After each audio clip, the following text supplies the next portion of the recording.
निधि हमेशा अपनी क्लास में फर्स्ट आती, जिसे देखकर उसके माता पिता खुशी से फूले नहीं समाते। उसके पिता तो पूरे मोहल्ले में मिठाई बंटवाते।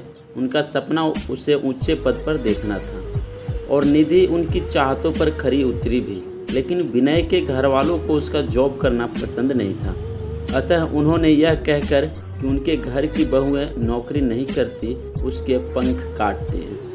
वह विरोध करना चाहती थी, पर उसे तो पता ही नहीं चला कि कब उसके पिता ने विनय के पिता को यह वचन दे दिया कि निधि नौकरी नहीं करेगी। इस शर्त के साथ विवाह संपन्न हो गया और उस वेदी में उसके उन्मुक्त आकाश में पंख पसार कर उड़ने के सपने भी खाक हो गए। उसके ससुराल वाले हमेशा उसे जली कटी सुनाते रहते।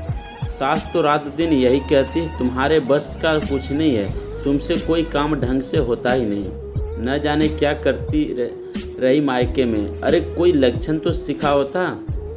अब वह कैसे बताई कि उसकी योग्यता को तो उनके पति के वचन निगल गए और पिता ने अपनी बेटी को ऊंचे घर की बहू बनाने के सपने की भेंट चढ़ा दिया। पर हर चीज़ की लिमिट होती है।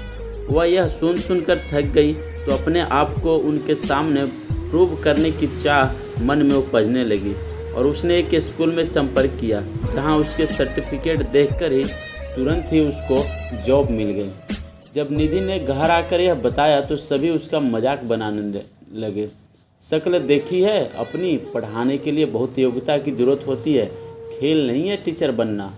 अरे जाने दो ना माँ जी, 4 दिन बाद ही स्कूल वाले घर का रास्ता दिखा देंगे, तब अपनी औकात अपने आप समझ में आ जाएगी।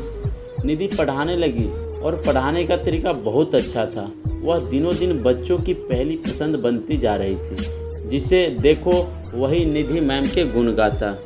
उसकी यह प्रसिद्धि उसके घर वालों के कानों तक पहुंचने लगी थी। आज उसे बेस्ट टीचर का अवार्ड मिलने जा रहा था, जिसके लिए स्कूल की तरफ से उसके पूरे परिवार को आमंत्रित किया गया था। जब उसकी सास ने यह देखा तो उनकी छाती पर सांप लौटने लगे। उन्होंने क्या समझा था उसे और उनकी इसी जलन ने उसे कहां से कहां पहुंचा दिया। धन्यवाद।